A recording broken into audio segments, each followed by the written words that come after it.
as you can see from all of the things I brought in, I am a women's fiction author, a young adult fantasy, and Southern Gothic author. I have 4 books out, some for sale at the end of the meeting.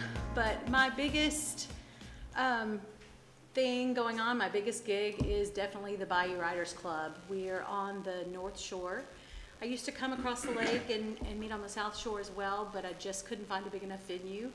We have about 25 to 30 people that come to every meeting, and we're very active. We meet every 2 weeks on Thursday evenings from 7 to 9 p.m.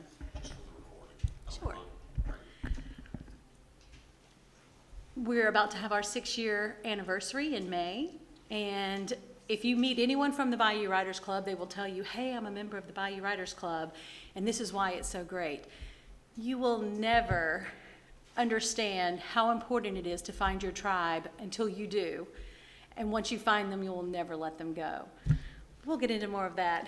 Tad? Thanks, Lisa. I'm a founding member of the Peauxdunque Writers Alliance. We were founded here in New Orleans in November of 2007. Originally there were 13 members. It's now, we're between 30 and 40 members in, how many states? Louisiana, Texas, California, Michigan, Georgia, Florida, and Tennessee, 7 states. And we're a fairly tight-knit group. We all came together originally as writers, but not necessarily as published writers or professional writers, with the goal to support each other with that as an aspiration. And it has certainly, I think, worked out to that end. But as I think we're about to talk about, the importance of having that group is just crucial to developing success as a writer. I mean, it's essentially, I guess it's like a support group in a way, you know? Hello, my name is Tad Bartlett, I'm a writer. And having that group is just crucial, so. Absolutely. Yeah. Go ahead. No, I'll save that for later. We've got an outline, and I'm trying to not ramble and to stick to the outline. So why is finding your tribe so important and so useful? I'm going to tell you a little bit about myself. About 6.5 years ago, I retired from my traveling sales job, medical sales job, and I'd been a writer for a very long time. I would write in the car before I'd go into a meeting. As my mother handed me a folder of things I wrote as a child, I have been writing my entire life. Some things really badly, but still a writer. I loved Writer's Digest, and I would get emails from them. So I was home for a week or so, and I got an email saying the New York City Writers Conference for Writer's Digest was coming up, and here are all the prices. And you know, I had longed to do this and never could fit it in my schedule. So my husband said, well, why don't you go? And I'm like, well, I don't know. Why don't I go? Before I knew it, I had a ticket with all those great points for free, ticket for a hotel. I go to this incredible conference. There are over 1,000 people there. And I'm finding myself, I'm about to pitch agents for the novel that I wrote and had no intention of showing anyone. This conference, it's like speed dating for writers. So you sit down, if you are lucky enough to get through the line to get to an agent, and you have 90 seconds to pitch to the agent, and then they have 90 seconds to give you a rebuttal, and then a bell rings and you go to the next person. So I go and I'm nervous, I can't believe I'm doing this, and I just start meeting people and start talking to other writers. And I leave this event with the most incredible experience because they knew exactly what I was going through, not just at that moment meeting agents, but just my writing heart. They understood. So I came home and I talked about it for weeks, and I'm like, how do I find my people? I need them. Because while my family is very important, and your family is very important to support you in what you're doing, it's a solitary gig. No one's going to write for you. You're writing. You have to be in the chair 8 hours, 10 hours to get it out. Who's going to listen to you talk about your characters? Your family will try, but I can tell you that I sound schizophrenic when I tell them, my characters won't stop talking to me. I've just got to go just for an hour. Just let me go get this out. Or recently, I had 2 characters that rewrote the ending to a book, and I sound schizophrenic. So I walk into a writer's meeting, and the first thing I say is, you will not believe what happened. 3 people sit down and commiserate with me. So when I say you need them for your writing heart, because they are going to be there for you for the negative experience, for the positive experience. They're going to triumph everything that you've done. They're going to tell everyone. I'm speaking here today. I can't tell you. It's on Twitter. It's on Facebook. They've all copied and pasted it places just because they're wonderful people and they understand what it means. Whenever you do anything as a writer, you're just giving a piece of yourself. And so it's an incredible experience. I leave those meetings spent because I get there early and we stay, I call it tailgating. After the meeting's over, we stand out in the parking lot till everything is closed. I go home and I'm still inspired and I need to write, and I immediately go online to see if anyone's posted anything from the meeting that night. So it is very important. Yeah, you know, I have to agree with all of that. If I could give like 1,000% to my profession, I'm an attorney by day and by most nights too, and I would do it, right? Because that's what I should do. If I could give, you know, everything I've got to my family, absolutely, right? 100%, I would do it. If I could give everything I've got to just my normal, regular, non-writing friends, I would do that because I want to be a good friend. But because I'm a writer, I can't do any of those things 1,000%. I can't ignore, you know, this little, is it a demon or is it a muse, whatever it is that, you know, drives me to write. And as a result, I felt like a freak, right? You know, I'm going around in the normal world with normal people who seem to be able to function without having to stop and capture their ideas and express them in written form. And I'm a little embarrassed. And I look around and realize, gosh, it's just me. I'm so solitary.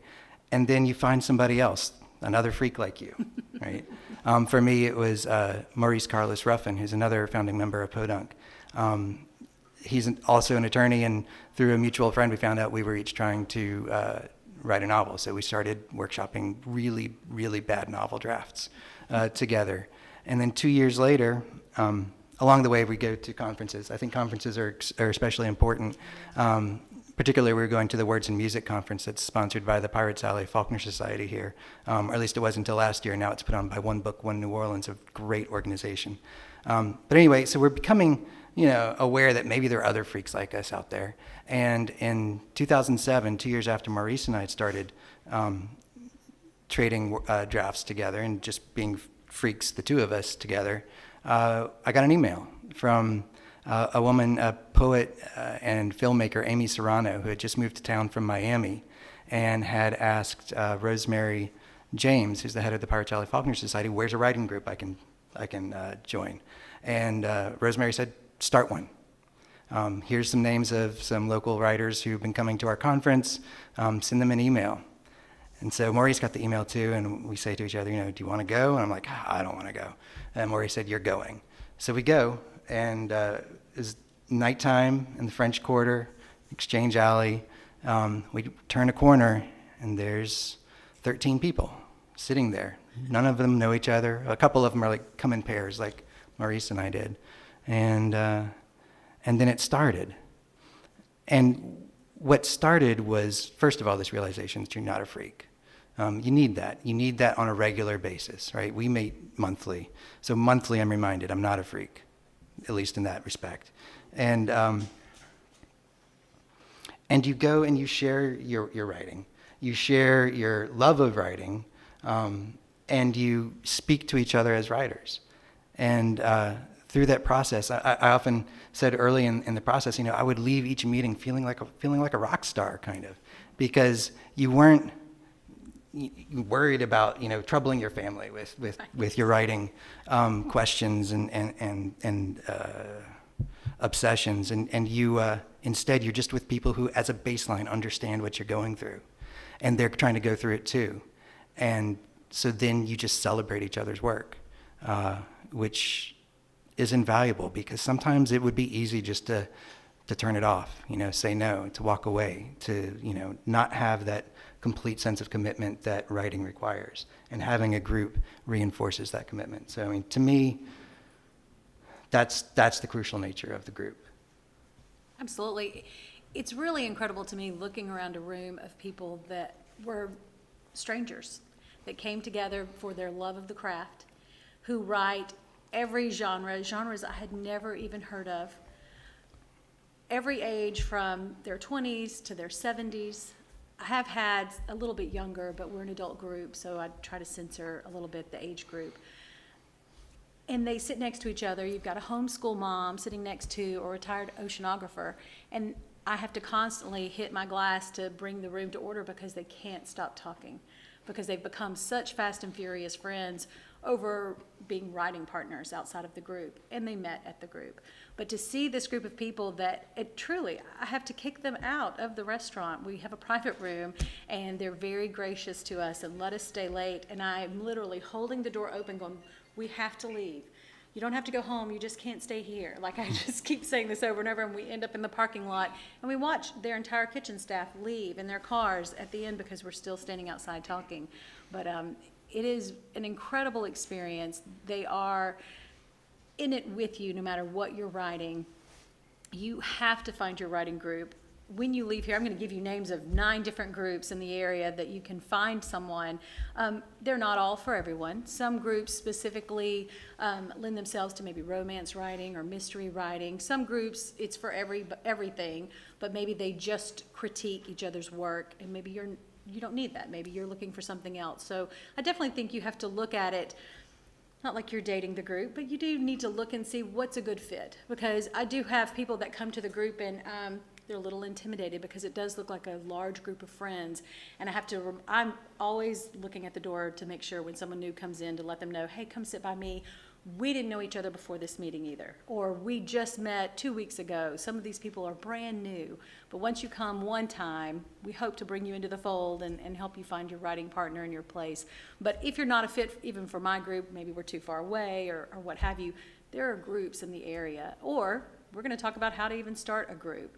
But I do think that it is the most valuable thing that I have done for my writing. And I love conferences, love going to workshops, taking classes to help my art, but specifically this one thing keeps me motivated. When someone asks me, or we try to talk about writer's block, I can't even imagine what that would be like, because if I sit down and go, oh, I'm having a hard time, 5 people come and sit down next to me and say, well, what are you doing? Did you think of this? So they're not going to let you off the hook either. It's a wonderful experience. So our next thing on our outline was how to get started. Would you like to start, since I'm talking so much more than you? There must be 1,000 ways to get started. I just shared how we got started. It was a random email sent out to a bunch of strangers, and by chance, 13 of us showed up, and we gelled pretty well. It's like starting a band, I guess, right?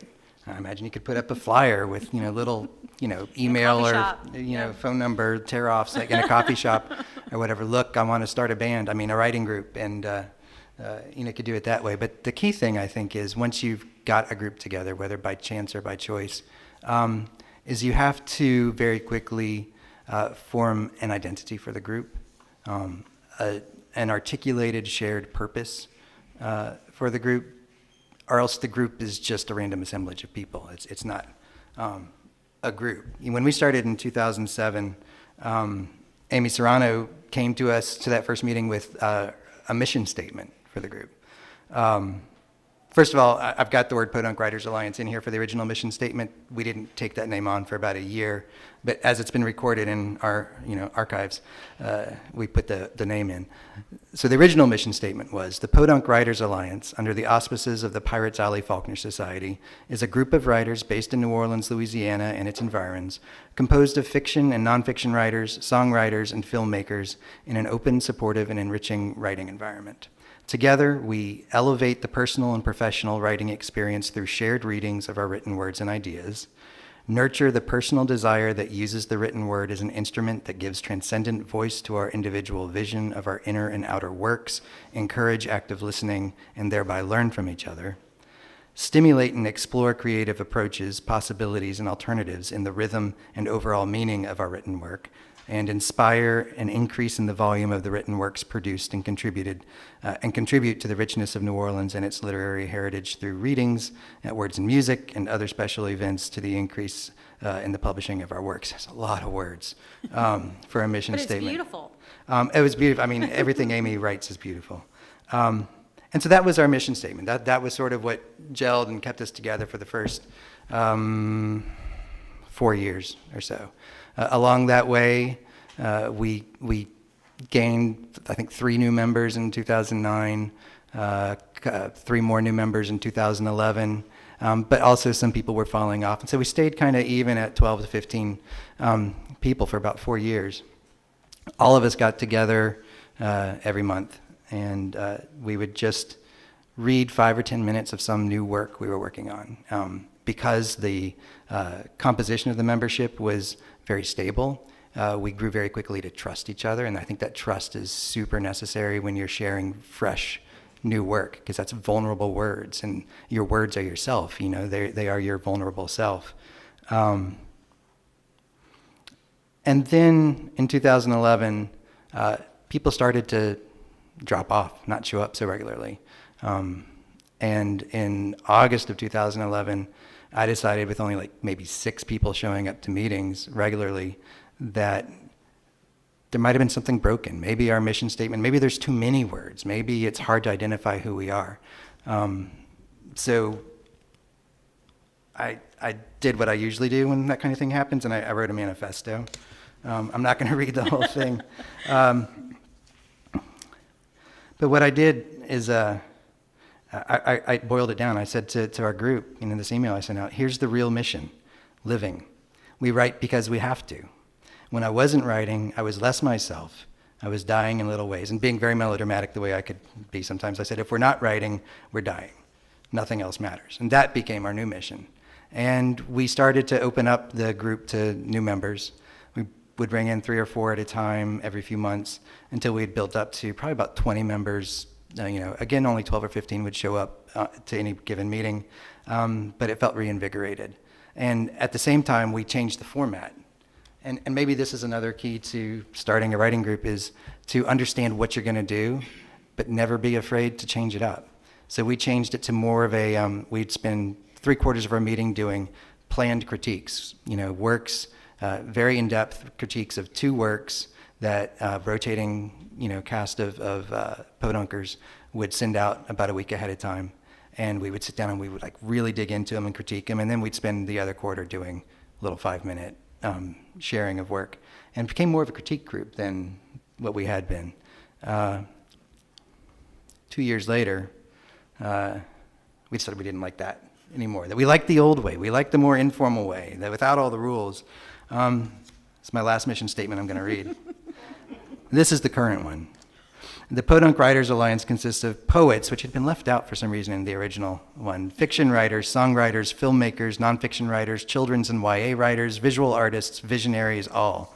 Founded in November 2007 under the Pirates Alley Faulkner Society, we come from our personal Peauxduncks and gather in our common Peauxdunque, spelled the weird way we spell it. We write. We invite others to come, read, and listen with us. The members of the Peauxdunque Writers Alliance, those who have published and those who will publish someday soon, have had work placed highly in international literary competitions across genres and continue to build the strength of the individual members' work through the collective encouragement and challenge of the whole group, through intensive workshopping, shared readings, wine, liquor, food, and comradeship. We actually like each other, too. We make up drag queen personas and false personal histories to laugh and get at the truth of the matter, but we are very serious about words, about how they appear, how they sound, how they taste, what they mean. We drink Sazeracs. So that is our current mission. And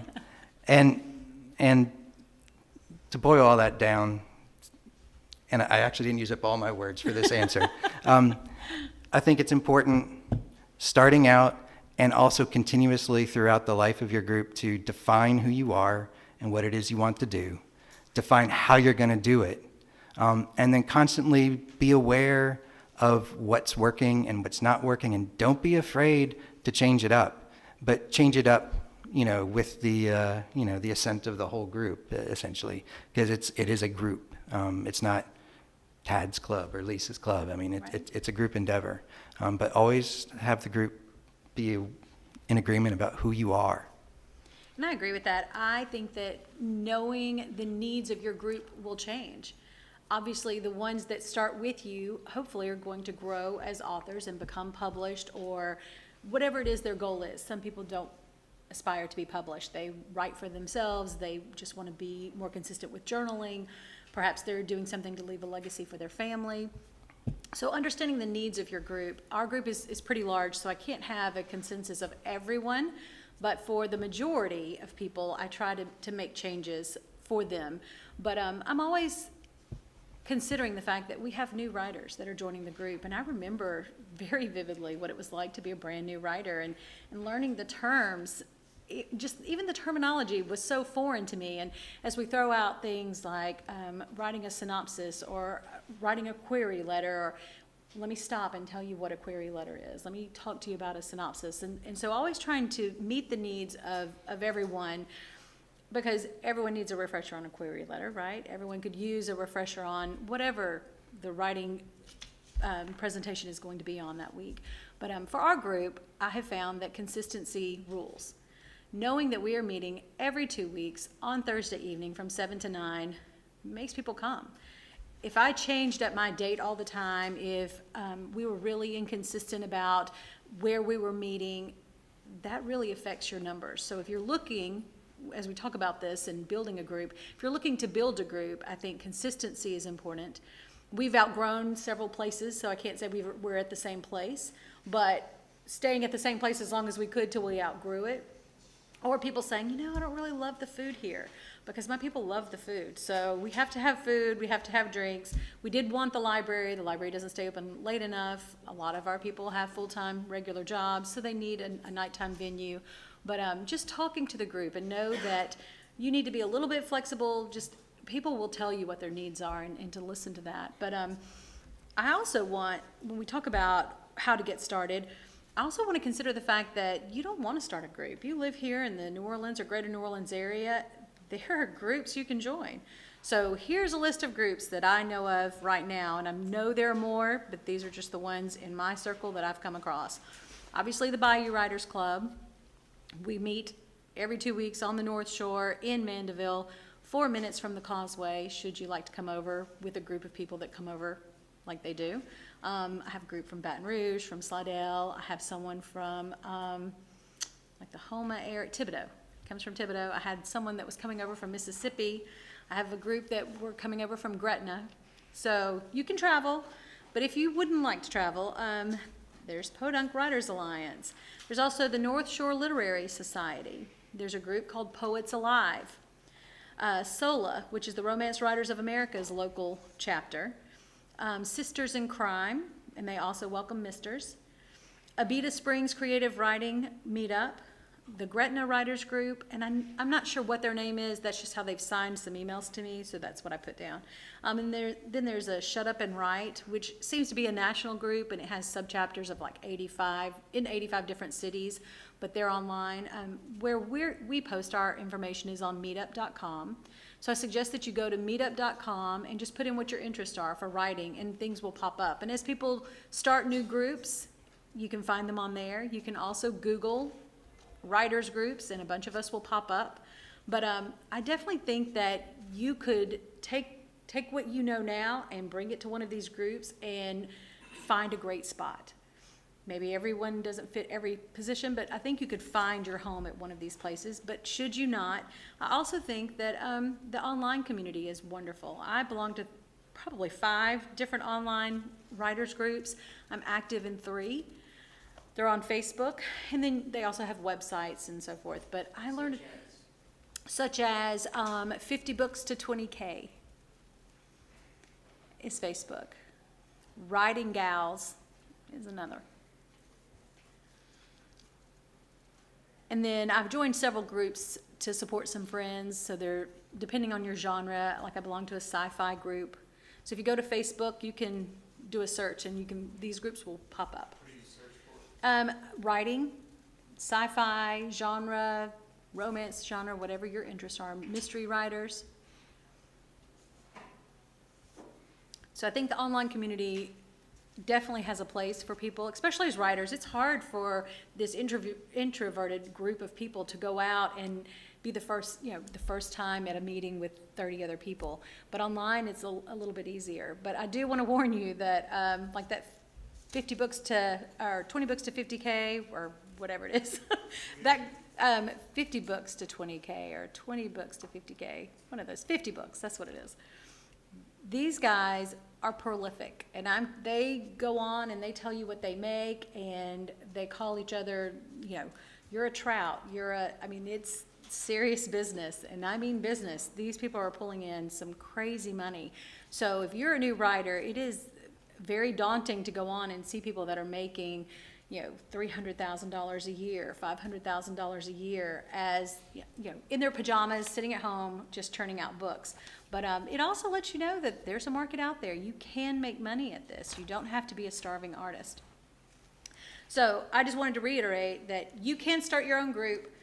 I think that you need a platform on Facebook or a web page, something out there. You can talk to your library. Local libraries are great at facilitating groups. Whether you're starting up your own group or you want to join a group, they know what's going on in the area. So libraries, your coffee shop, you would not believe how many baristas can tell you about the Bayou Writers Club. So definitely just putting feelers out there. When you go to writing conferences, talk to other writers, maybe from your area or even online, they can tell you about different writers groups. So our next topic is... Can we just talk about this go one ahead. together a little bit? Yeah, go ahead. Because I think it'd be useful for us just to have a brief conversation on maybe some of these topics, because Okay. the approach of the Bayou Writers Club and Peauxdunque Writers Alliance, it's a little bit different. And so I'm Right. curious Oh, about, some of those differences. For instance, we rotate our meetings. A different member hosts it every month, and we potluck it so that any complaints about the food or get taken personally, that kind of thing. But I'm curious about the decision. Is it just sort of like opened up to whoever and It at is. any time? It is, and the reason is, I had a lot of college students that came in the beginning, and I felt terrible that maybe a college student wouldn't come because they couldn't afford it. And I say college students, I don't know anyone's situation. I don't want anyone not to be able to come to the meeting because of dues, or because they aren't meeting my critiquing criteria. There are groups that you have to apply for and you have to submit work. Nothing against them, they're at a different level, but I've got writers that are just journaling at home and haven't shared the first word with anyone.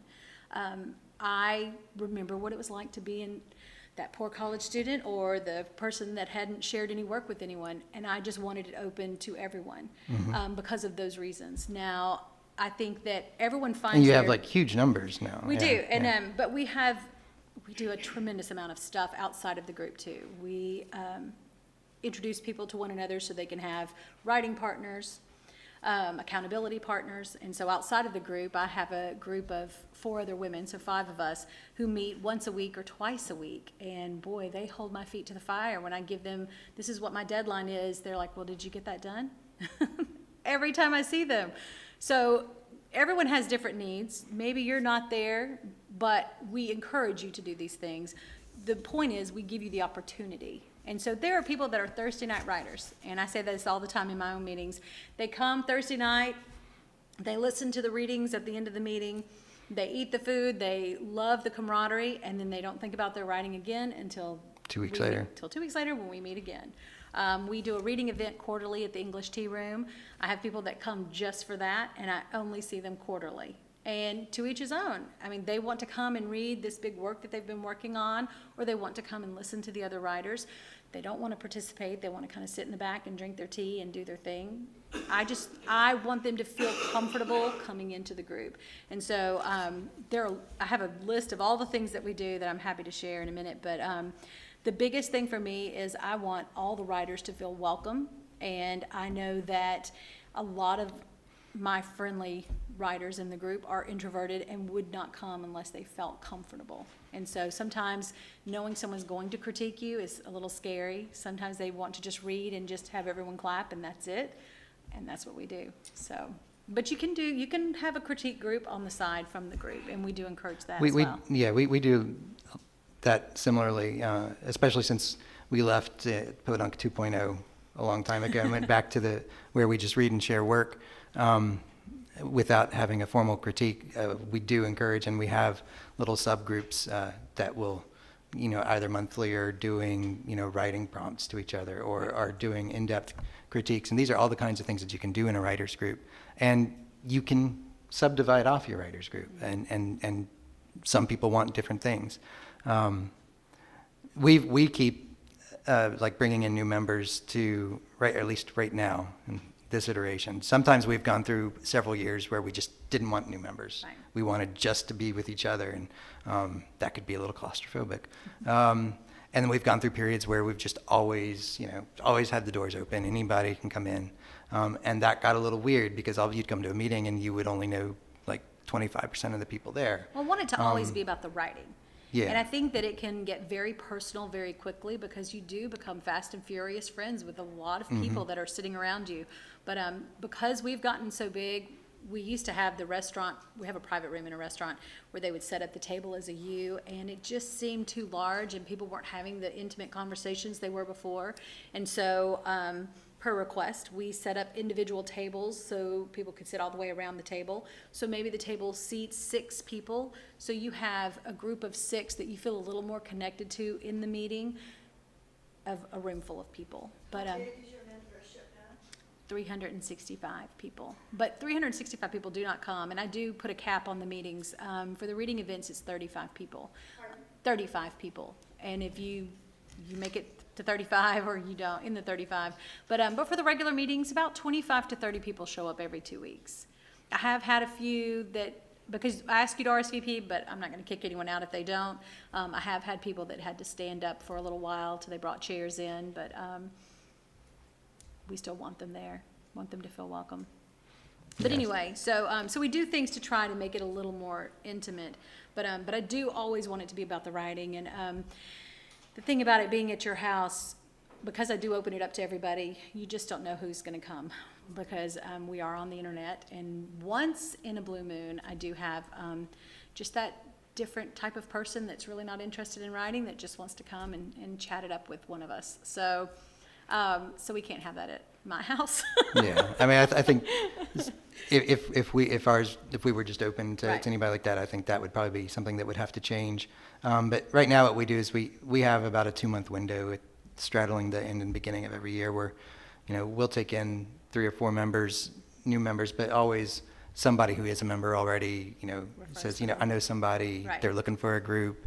So there's always somebody vouching for them. Right. So we don't have complete strangers coming. They're not a stranger to at least somebody Right, in the group. right. And that way I feel like we're able to grow while keeping that level of trust that you've developed with people over a long period of Right. time, which is just a different approach. Absolutely. Yeah. And it meets the needs of your members differently, for sure. I do have a lot of people that interact just online, and that can be a much more one-on-one situation. I do have people that will reach out and will ask a few of us to coffee, and we'll go sit down and we'll talk shop. But it is a place for writers to gather and talk about the craft of writing. I always have a presentation planned, whether I'm teaching something about the craft, or I have an author or a publisher or an editor or a book cover designer, someone from the industry coming in and speaking to the group. There's always something to learn in the beginning, but we also have segments where we call it Reading Like a Writer. You're reading maybe your favorite author, and they do a great job at world building. You bring in that book and you read a paragraph or 2 to the group and explain to them what you love about it. And we usually have 2 or 3 people that will do that for each meeting. We do have unpublished authors, but we have published authors. The ones that are traditionally published are interested in traditionally published things. So talking to agents, finding an agent, finding a publisher, writing a query letter, writing a synopsis, building their platform online so they can find all those things that they need. Or the indie author who is an entrepreneur, and they need the whole back office. They need to find an editor. They need to hire the book cover designer and that sort of thing. So we have a segment called The Business of Writing that we do every other month or so, and it's coming in to talk about these things. And I don't do all of it. I do have people from the industry that come in, but also we're a big group, and there's a lot of value in that. we go out into the community and we go to conferences and we go to workshops and we go to classes, and we'll have someone come in that went to a fabulous conference and we'll share that information with the group. I think it's important. The industry is so different from 10 years ago. It doesn't even look the same. It's important to be out there. You can sit at home and write your book and it's wonderful, but you don't know what's going out in the industry of writing and publishing. And I think that's important to have that group of people come back and bring the information. So That's certainly, I think, one of the, I mean, going back to our first topic, the values of being in a group. You can only put yourself out there in the writing world so far by yourself. But Right, when right. you are multiplied by, 12, 15, 300, however many people, Right. they're bringing their experiences to you. Well, and Yeah. it's a financial burden. I mean, let's be honest, if you can't travel to New York or travel to these conferences and pay all the dues and hit all of them. I mean, I can't go to all of them just in this area because we're so fortunate and rich to have so many great groups here. So I give myself a couple a year to go to, and I try to plan it out. And then if something is just, I can't get away, I have to do it, I'll do it. But I do a writing contract at the beginning of the year, and I pass them out to our group. And it's basically a form that you fill out for yourself. It's your business plan.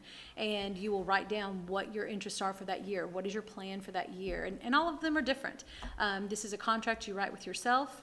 And so for me, that's one of the things on my contract is to attend 2 conferences a year. I try to limit myself to only speaking at a couple of conferences a year because as much as we love this world and want to give back, I also have to write. so I give myself so many to do, and I think it's important, but it's also great because if I can't go to this great one, someone else in the group is going, and I'll post it online, so anyone who's interested in going will have someone to meet up with when they get there, and then they'll come back and talk about it. So it keeps the meetings fresh, it keeps the information current, and I think both of those things are just really valuable. Anything else that I missed on this? No, I'm good on that topic. Okay, we kind of talked about this a little bit, organizing a writer's group. So what your group does at meetings, be specific. So I've kind of mentioned I bring in speakers. I'm a speaker, presenting about the craft of writing, how to write strong characters, how to outline a novel. And we have huge discussions on whether you're a pantser or a plotter. We have those discussions all the time. And with those who's exact right words. and Yeah. who does better. We talk about, is it important to have a writing space, to write in the same place all the time? And so these are discussion-based presentations that we have, and the entire room erupts in, we're on this side and we're on this side and we're right and you're right or you're wrong, and it's Are you a really pantser fascinating. or a plotter? I'm a pantser. Okay, yeah, so am I. Good. Or maybe it's called a plantser. So I am a pantser in the beginning and then I plot in the middle. So Okay. Writing by the seat of your pants versus like rigorously Planning the plotting entire and thing outlining out. everything out before you begin. like my Right, outlining yeah. is very organic. Let's just put it that way. But we had an entire meeting on outlines and all the various outlines that writers use. And if you don't know Evernote.com is a great place to find all of the different outlines for writing. Yeah. But Evernote, EVERNOTE.com, Evernote.com. And the reason I know this is because someone brought that information into the group and did an entire presentation on it. And I don't know anything about social media, or I didn't. And then when I was about to publish my first book, I was threatened that if I didn't do my own Facebook page, someone was going to do it for me, and I knew that he would. So I had to suddenly get very involved in social media. And all of a sudden, I'm realizing, oh gosh, I'm on these 3 platforms, but I'm not on this one. And so I'm constantly trying to learn myself. And I had this wonderful person come in and do an entire presentation on marketing online. And I can't tell you how awesome that was. But so when I say presentations, there are people that are coming and speaking and teaching you about these various subjects, but it's also very interactive. It's not, let's just talk and you listen. Yes? So I won't forget it, to give it to you. Did the person that came in on social media marketing tell you about blueprint.com? No. So Facebook, which also now owns several other platforms, has an internal training program that's free, and it's called blueprint.com. Oh, nice. Anyone can go on it. You learn about social media marketing, posting, scheduling, this sort of this small business of Facebook. Right. And it's all free. And they actually did a seminar here not too long ago, and there were a lot of writers who were there. Oh, I bet. Built platforms. Blueprint.com. Sorry, I didn't mean to interrupt. That's for the recording. Yeah. Thank you. See how valuable it is to have a writer's I group? told y'all in the beginning, this is our writers group, and now you're already getting benefits from it. So it's important that members interact with one another, and it's crazy to think that they're going to interact with everyone in the room, because other than me, I don't know anyone in our group, as big as the Bayou Writers are, that talks to everyone. But it's important to find your people within that group, and I think it's easy to do in an environment like that where everyone is excited about the craft. And that maybe you have social media down and you don't need that presentation. So maybe at that point you're really enjoying the food because it's fabulous. But then you're excited because at the end of our meeting we always share work. And so probably 6 to 10 people every evening will bring something in. Now, they only get to read about 3 minutes, so about 1,000 words, 1,200 words.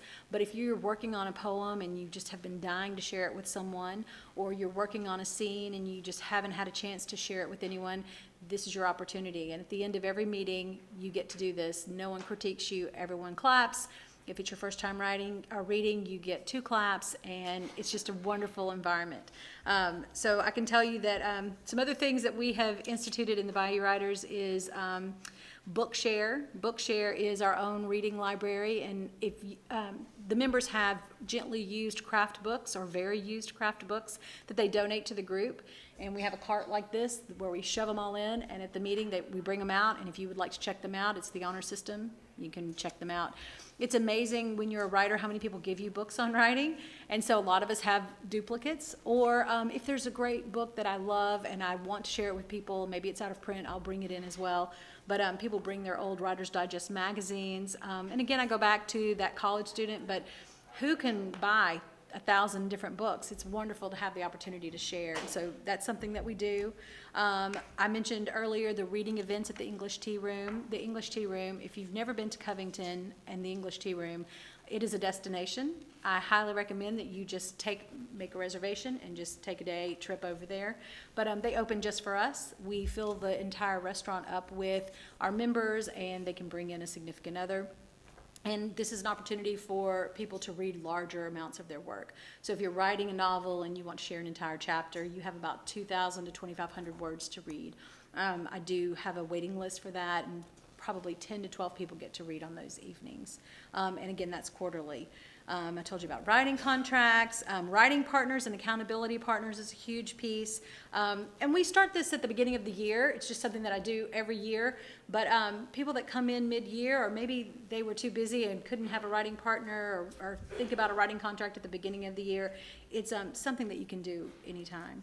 So that's basically what we do in a nutshell. I've got a question. Is there any annualized events that your groups participate in? I've heard people talk about like NaNoWriMo. Can you explain that? Oh, yeah. Yeah, NaNoWriMo is, it's somewhat organized, but not. Right. It's It's just essentially an every international November. group, Every November, writers will commit to try to write at least a 50,000 word novel in a month. November is National Novel Writing Month. NaNoWriMo, yeah. And we've had members who've done it and, spent the next year bringing pieces and chunks of what they wrote during NaNoWriMo what they're reading and sharing with the group. And obviously, you write 50,000 words in a month, they're going to be pretty sloppy words, but they're words. They're words on a page, and that's where you got to start. If you plan, right? now October is Preptober, so if you plan in October, then it can be very useful. Yes, Camp NaNoWriMo is is April 1st. and also in July, and you can set your own goals. And so if you don't want to do Right. 50,000 words, you say, I'm going to do 20,000. Right. Less formal. And it's an online platform. It's free. I highly recommend nanowrimo.org. Oh, NaNowri. Like writer? M-O.org. And I host write-ins for the entire month of November. So we meet once a week in November, usually at the Barnes & Noble. and they'll put up a big table for us, so we can all sit together and write. But sometimes people like to talk to me. I talk a little too much, but so I have to wear headphones at these events. But I can't tell you how many people have written 50,000 words or more in November. I mean, 1,500 to 2,000 words a day is not impossible at all. It's not. Well, and I do emphasize the Preptober aspect of it as well. So in October, we do a lot of planning, and we talk a lot about the planning process. And if you're an outliner or a pantser, getting all of your materials together, getting all of your research together so that you hit the ground running. And this year was really fascinating because maybe I hyped it up a little too much, but I had people texting me at midnight, 12:01, I've started. And so there were people that were actually posting online in our group who started their writing. They could not wait. At 12:01, November 1st, they began the process. So it is very exciting. I can say that I have written, I think I've won NaNoWriMo 2 or 3 years in a row, because how can you not? You're meeting with these people every week, and they're going to ask you, are you keeping up? So, but that's the only thing that we do. That I mean, we try to go as a large group to support the Jambalayas Writing Festival in Homa, because it's a great local festival that our conference has been going on for a long time. We have a lot of people in our group that will submit work for contests. We do have some journalists and publishers, like magazine publishers, that come in, and so we try to support them by submitting work to their magazines, and they try to help support us as well. Yeah, as far as annualized things that our group is pretty heavily invested in, we are now one of the co-sponsors with One Book, One New Orleans of the Words and Music Conference that happens every November. We started that partnership with them when they took over the conference. From the Pirate Sally Faulkner Society, and then we send probably 10 people every year go to Yak Shop, which is a writer's workshop in Oxford, Mississippi, at the end of May, beginning of June. Howdy, toddy. Every year, and that's become a really great community. We actually, I consider, the other 10 to 15 people who aren't Peauxdunkians who go to that as kind of auxiliary Peauxdunkians, because we really, it's called the Yak Shop, YOKSHOP, short for the Yakna. Thank you, Writers Workshop, but everybody just calls it Yak Shop, and it's, I think the website is theyakshop.org, might be .com, but don't forget to put the in front of it. They may still have some openings for this year. Anyway, so those are two things we focus on as an annualized, event to get out there, and we'll talk about that, I think, in a moment when we talk about interacting with other groups. But to use that as a transition, I guess, into what we do, we consider Peauxdunque to be of two parts. We call it Peauxdunque in the Room and Peauxdunque in the World. And insert the name of your writers group there. I think it's a really good approach. In the Room, those are our monthly meetings where it's just us together sharing our work. We get together, used to be on Thursdays, but there's so many literary events in this town on Thursday nights that now it's on Saturdays. Used to not be. There used to be nothing on Thursday night. I just want you Now to they're know. packed, yeah. Now everything is Thursday night. No, it became impossible for us to schedule Thursday meetings because there was always so many of us who were going to readings or book releases or what have you. So anyway, one Saturday a month, we'll get together about 7 o'clock at somebody's house. We'll spend an hour. This used to drive me crazy, not really getting down to the guts of the meeting, but just hanging out and talking. And then I calmed down and realized that was an important and crucial part of the group and the group dynamic. And I think that's right, is because a lot of that talking would be about writing. It would be about something you've read or a film you've seen, or just like thinking you're having about writing. And even if it's not, it's all part of that dynamic of gelling and developing trust. And then by about 8 o'clock, we'll sit down and gather together. There'll usually be 12, 15 of us. And we'll just, at random, anybody who wants to read something they've been working on, we encourage it to be, your freshest work, but whatever you're working on right now, could be you're revising something that's several years old. Read a 5 or 10 minute chunk of it. And if you, the writer, you have a specific thing you're not sure about and you want to ask the group some questions, what did you think about this? We'll spend about 5 minutes after each reading doing that kind of thing. Or if you don't have questions and the group who's been listening to your reading will say, I really liked that particular phrase there, or what you're doing with the voice of that character there. Try to encourage the things that are working, that are particularly working as you hear it, because hearing a story is a little bit different than seeing it on the page. Right. So the Peauxdunque in the Room is about that, that active listening and that sort of encouragement of the thing that works. And sometimes there'll be questioning of, I was a little confused about this point or the other, but mainly it's the other two things. And so that will go usually till about 10:30, 11 o'clock, and then the meeting is over, but people hang out and talk, and it can go pretty late, which is another good reason to have it on a Saturday and not a Thursday. But that's not all we do. So we have what we call the Peauxdunque, which is these little subgroups who will, during the month between meetings, do actual hard workshopping of their work with each other. I've got a group of 5 who were the original 5 who went to Yacht Shop. We call ourselves the Oxford 5. Don't tell I don't think there's anybody from Peauxdunque in the room. Don't tell them that we have the secret subgroup called Oxford 5. But there's other secret subgroups within the group. And so that's where you can really, if you want to get down to the nitty gritty of, the sentence level, what's working and what's not working, that's the opportunity to do that.